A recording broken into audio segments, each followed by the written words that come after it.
Ce programme est financé par les amis et partenaires du ministère de Joyce Meyer.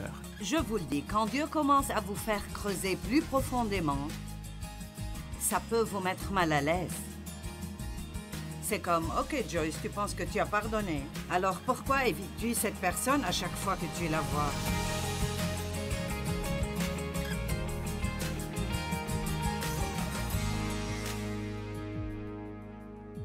Eh bien, je vais vous poser une petite question. Avez-vous déjà été blessé par quelqu'un d'autre? A-t-on abusé de vous? A-t-on menti à votre sujet? Ou vous a-t-on menti? Vous a-t-on trompé ou dupé? Avez-vous vraiment fait beaucoup pour quelqu'un et puis quand vous aviez besoin de lui, il n'a plus eu de temps pour vous? Mince, c'est dur, n'est-ce pas? Après tout ce que j'ai fait pour toi. Bon, alors je suppose que si je veux être un très bon chrétien, je dois revenir en arrière et dire « D'accord Dieu, si je m'attends à ce qu'il me rende l'appareil, l'aurais-je vraiment donné quand je les ai aidés? Ou est-ce que j'amassais des points pour qu'ils me doivent quelque chose plus tard? » Vous savez, allons au fond ce soir, d'accord? Ne perdons pas de temps à la surface. Parlons de ce que c'est vraiment et finissons-en. Maintenant, je ne peux pas penser à un meilleur exemple dans la Bible que Joseph, et peut-être que... Vous savez que Joseph a pardonné à ses frères, mais son histoire est tellement incroyable. Ses frères étaient jaloux de lui parce qu'il était le bébé de papa. Et il avait un manteau spécial, avec de jolies couleurs, et il n'aimait pas ça. En plus de cela, il a rêvé qu'il allait être au-dessus de tous, et que tous se prosterneraient devant lui. Étant jeune, il était un peu bête, et il ne savait pas mieux que de leur raconter son rêve. Mais sa plus grande erreur était juste l'immaturité. Ce n'était pas qu'il était méchant. Alors ils l'ont détesté.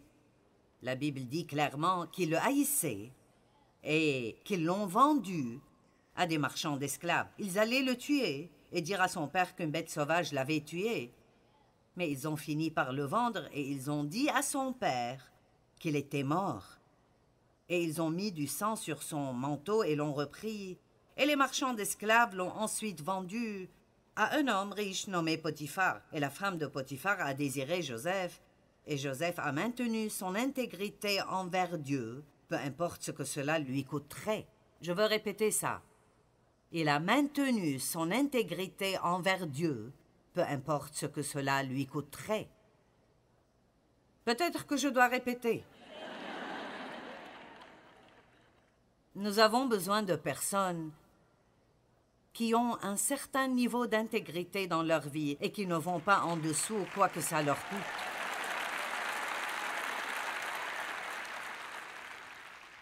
Les compromis dans l'Église et parmi les gens qui disent être chrétiens est en train de totalement ruiner notre réputation, d'être des gens chez qui aller lorsque vous avez besoin d'aide.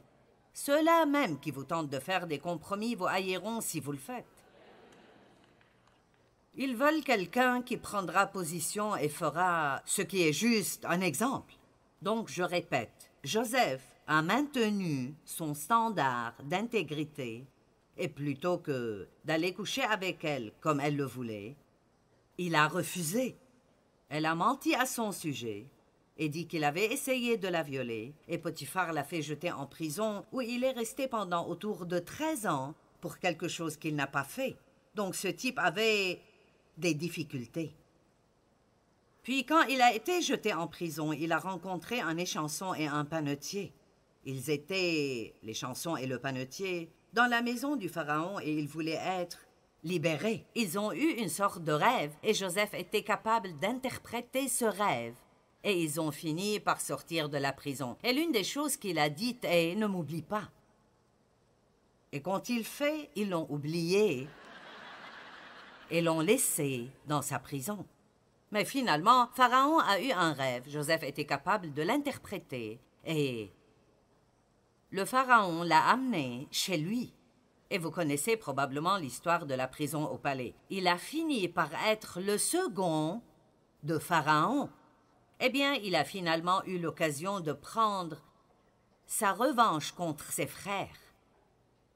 Mais se venger, cela ne faisait pas partie de son ADN.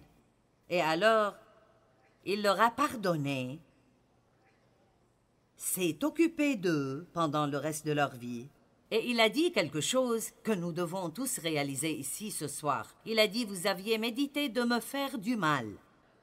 Dieu l'a changé pour mon bien.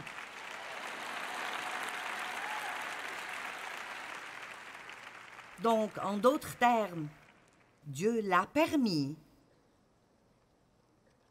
dans le seul but de faire mûrir Joseph. Et le fait est que nous ne grandissons pas dans les bons moments. Nous en jouissons, mais nous grandissons dans nos moments difficiles. Et quiconque ici a traversé quelque chose de difficile et vous en avez fini maintenant, vous regardez en arrière et vous dites « C'est là que je suis devenu un homme ou une femme. C'est là que j'ai grandi en Dieu. » Parce que lorsque vous avez des problèmes, et c'est un test, l'un des messages de demain consistera à laisser votre test devenir votre témoignage. Parce que vous devez vous rappeler que le témoignage commence par l'épreuve, le test. Donc, beaucoup de gens, après avoir passé un test, ne font que se plaindre. Ils ne se rendent jamais au témoignage. Vous savez, nous sommes tellement amoureux de Jésus quand rien ne va mal. Oh, nous sommes tellement amoureux du Seigneur et si heureux de le louer quand nous recevons la promotion, quand nous nous marions, quand nous recevons ce que nous voulions, nous nous marions ou nous en finissons. Mais Dieu nous mettra à l'épreuve avec des moments difficiles. Et regardons les Écritures pour voir si nous allons suivre ses commandements ou non, et si nous l'aimerons autant dans la vallée que nous l'aimons au sommet des montagnes. Et Dieu le fait parce qu'il veut utiliser chacun d'entre nous. Dieu a un plan et un but pour chacun et chacune d'entre vous. Pas une seule personne n'est laissée de côté. Dieu a un plan et a besoin de chacun d'entre vous. Si vous pensez que le monde va être gagné par une poignée de prédicateurs dans leur chair ou par quelques personnes à la télé, vous avez tort, car la plupart des gens qui ont besoin de Jésus ne viennent pas à l'église et ne regardent pas des chaînes chrétiennes, à moins que leur télé soit bloquée dessus et qu'ils ne puissent pas l'enlever. Et j'ai eu un gars qui m'a dit ça. Il a dit « Tu m'as absolument effrayé ». Il a dit qu'il était dopé et que c'était au milieu de la nuit.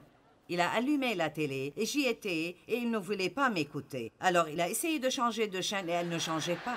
Il a dit le seul bouton de ma télé qui marchait était celui qui haussait le volume. Il est allé chercher de nouvelles batteries. Les amis, toujours la même chose. Impossible de se débarrasser de moi. Dès que mon programme était terminé, la télécommande a recommencé à fonctionner. Il a dit qu'il s'est mis à genoux, a commencé à se repentir et a été sauvé.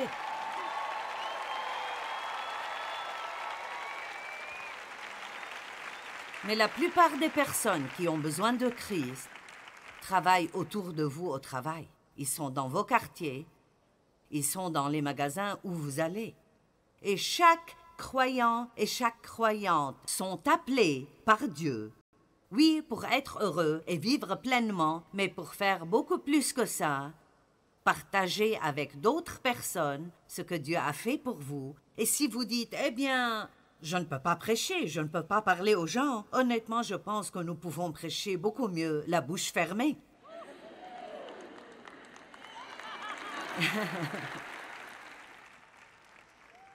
Ce que nous devons faire, c'est sortir et vivre la vie. Nous devons agir comme des chrétiens. Alors que pensez-vous qu'il se passe quand quelqu'un au travail vous maltraite? Vous savez qu'ils vous maltraitent, ils savent qu'ils vous ont maltraité. Et tout d'un coup, ils ont un besoin. Et vous êtes le premier à intervenir et à dire « j'aimerais t'aider ».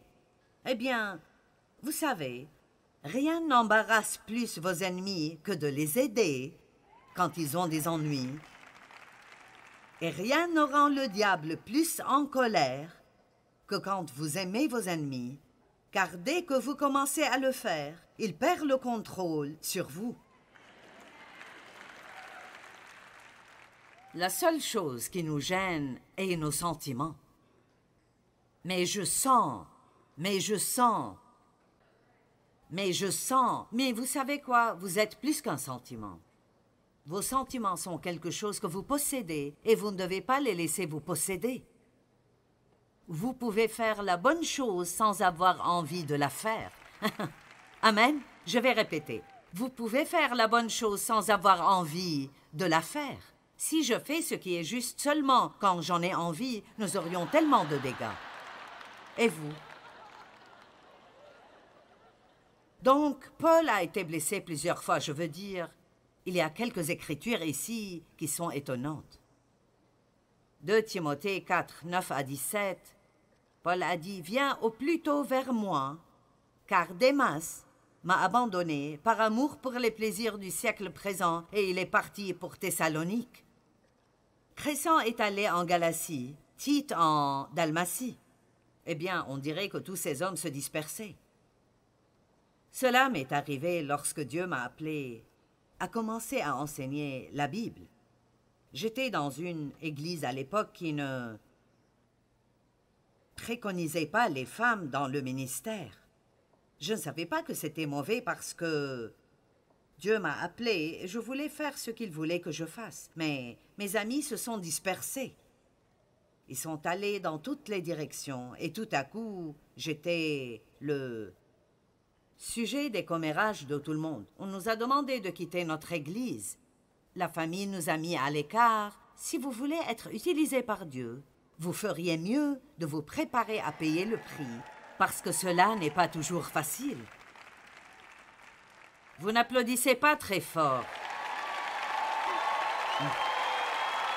Maintenant, vous n'êtes pas sûr de vouloir être utilisé par Dieu.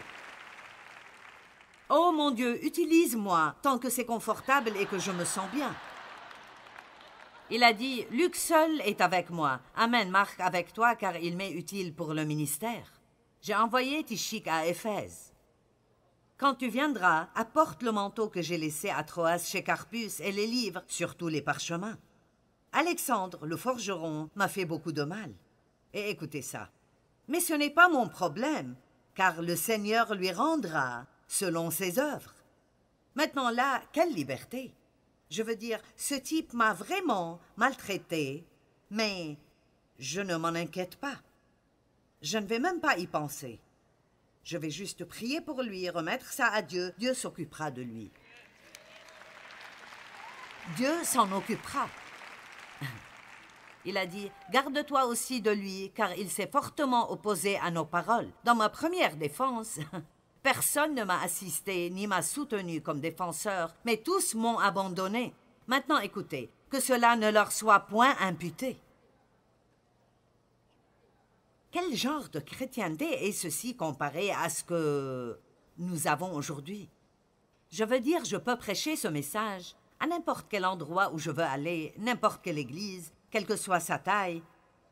Et à la fin, je peux demander aux gens de se lever s'ils ont besoin de prière pour pardonner à quelqu'un. Et je n'ai jamais eu moins de 80% des gens qui se lèvent. Jamais en 42 ans de ministère. Je vais vous tester et on verra si vous êtes honnête. Mais vous savez quoi? Cela me fait peur et ça m'inquiète. Parce que Dieu dit que nous ne sommes puissants que lorsque nous sommes unis et que nous ne devons même pas laisser le soleil se coucher sur notre colère parce que cela donne au diable une porte d'entrée dans nos vies. C'est pourquoi j'appelle ce livre « Fais-toi une faveur et pardonne ». Vous pensez que vous faites quelque chose pour vos ennemis, vous ne faites rien pour eux. Ils ne s'en soucient même pas. Mais quand vous leur pardonnez et vous commencez à prier pour eux, alors Dieu peut leur révéler la vérité et ils peuvent venir à un endroit de repentance et peut-être qu'ils pourront être sauvés au lieu d'être perdus, ce qui est notre travail, comme les petits assistants de Dieu. Je reviens au verset 16. Dans ma première défense, personne ne m'a assisté comme défenseur, ni m'a soutenu, mais tous m'ont abandonné. Que cela ne leur soit point imputé, mais le Seigneur m'a assisté. Tout le monde l'a abandonné, mais Dieu ne nous abandonne jamais. Dieu ne nous abandonne jamais. Je ne vais pas rester en colère contre un tas de gens et essayer d'avoir une relation intime avec Dieu et attendre la faveur de Dieu dans ma vie. Ça ne marche pas comme ça. Quand Dieu dit de faire quelque chose, il l'entend. Et tout ce que Dieu nous dit de faire est pour notre bien. Ce n'est pas pour lui, c'est pour nous. Donc si Dieu dit de donner 10% de vos gains, il n'en a pas besoin, c'est pour nous.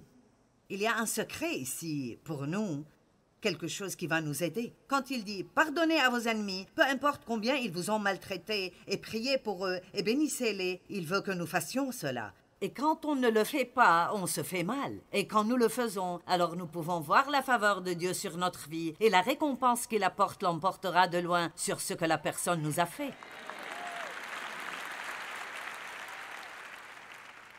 Et je peux presque entendre certains penser « Mais tu ne sais pas ce qu'ils m'ont fait. »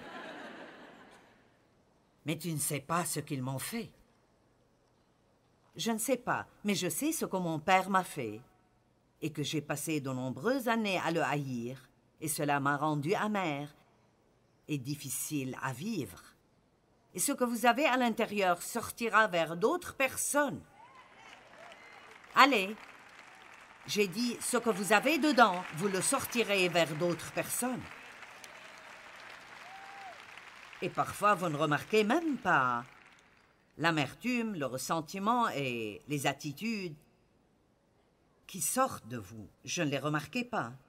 Et vraiment, je pensais que j'avais pardonné à mon père jusqu'à ce que Dieu me demande de l'aider. Et je refusais l'idée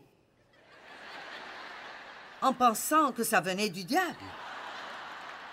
Je pensais que c'était impossible que Dieu me demande de le faire. Il vivait à Missouri et Dieu a dit « Amène-les près de toi.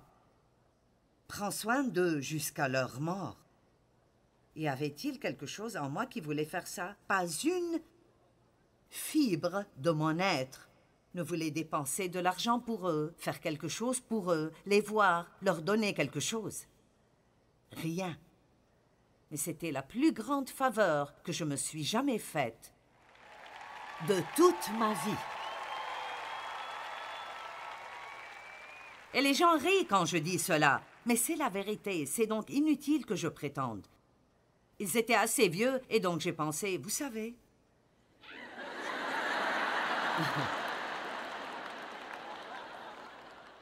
Vous pouvez faire n'importe quoi pendant quelques années. Mais nous avons une certaine longévité dans notre famille. Ma mère avait 90 ans quand elle est décédée. Je me suis aussi occupée de ma tante. Mon père est décédé à 86 ans, mon grand-père l'âge de 102 ans. Je cherchais des statistiques sur le nombre de personnes vivant jusqu'à 100 ans et plus. Seulement 2,02% de la population totale, et la plupart sont des femmes.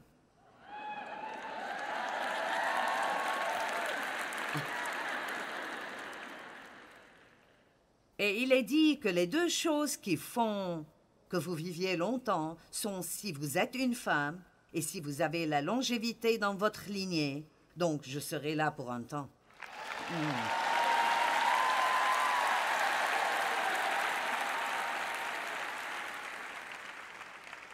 Allez, ce n'est pas la première fois que vous entendez un message sur le fait de pardonner. Vous avez probablement entendu... Aussi longtemps que vous avez été à l'église, vous entendez sûrement au moins 1 ou 2 par an. Mais contre qui êtes-vous en colère? Contre qui êtes-vous toujours offensé? Un peu d'amertume. Vous savez que l'amertume est un peu, c'est cette petite chose sournoise. Parce que c'est comme... Eh bien, je lui ai pardonné. Nous pensons que si nous disons officiellement la prière « Je te pardonne », Allez, vous savez de quoi je parle. C'est comme, bon Seigneur, je lui pardonne. Eh bien, j'ai écrit un petit test ici. Pensez-vous avoir pardonné à quelqu'un? Eh bien, que ressentez-vous lorsque vous entendez que quelqu'un a été béni? Ou lorsque vous entendez quelqu'un dire du bien de cette personne? Oh, je te le dis, c'est vraiment un bon gars. Et vous dites, eh bien...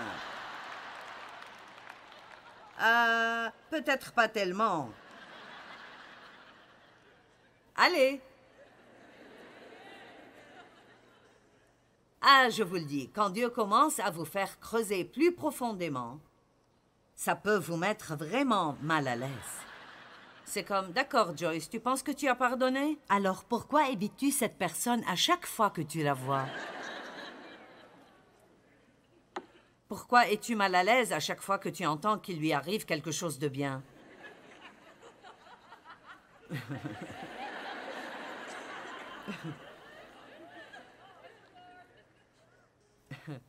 Priez-vous pour qu'il soit béni? Je parlais à quelqu'un l'autre jour. Ils ont dit quelque chose et j'ai su tout de suite qu'ils étaient toujours en colère contre cette personne et ils voulaient que je sois aussi en colère. J'ai dit, je ne vais pas le faire. Ce n'est pas comme ça que je vis ma vie. Je ne fais pas ça. Et alors j'ai essayé pendant une demi-heure de le convaincre qu'il ne le devrait pas non plus. Et le fait était que la personne à qui je parlais, elle ne s'était même pas rendu compte qu'elle avait toujours un manque de pardon dans le cœur. Mais vous voyez, cette amertume, je veux dire littéralement, si vous mettez quelque chose d'amer dans votre bouche, vous ferez... Si vous y réfléchissez, quand vous avez de l'amertume envers quelqu'un et vous entendez quelque chose de bon à son sujet, vous faites la même face que ça. C'est un peu comme... Allez. Vous vous lécherez même les lèvres un peu comme... Je parie que vous pouvez tous le faire. Mais je t'aime avec l'amour du Seigneur. Oh, je ne peux pas supporter ça. Je me souviens que le pasteur nous a fait faire cela souvent. Les pasteurs incitent les gens à faire des choses qu'ils ne voudraient.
pas faire eux-mêmes. Et il y avait une fille là-bas qui m'avait vraiment blessée et qui racontait des mensonges à mon sujet. Et va aimer quelqu'un avec l'amour du Seigneur. Elle était la première personne que j'ai vue. Et c'était comme si le Saint-Esprit me disait « finis-en ». Vous savez, la seule façon de démolir ces forteresses est de faire ce qui est difficile à faire. Allez, juste une écriture. Si nous ne pardonnons pas à nos ennemis, Dieu ne nous pardonnera pas.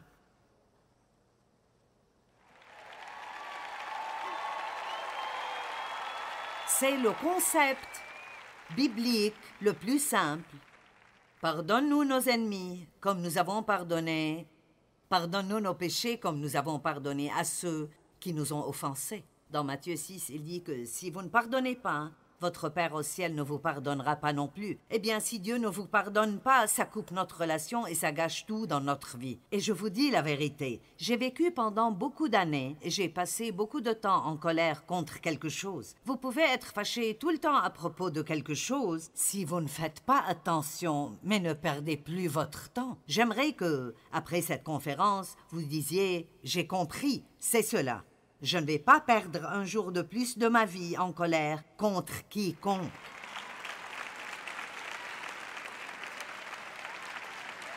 Amen. Qui avait besoin d'être ici ce soir? D'accord. Vous parlez d'une amélioration du pouvoir dans votre vie. Commencez juste à vivre sans colère et sans offense et voyez ce que Dieu fera pour vous. Vous savez pourquoi il vous honorera? Parce qu'il sait que c'est difficile.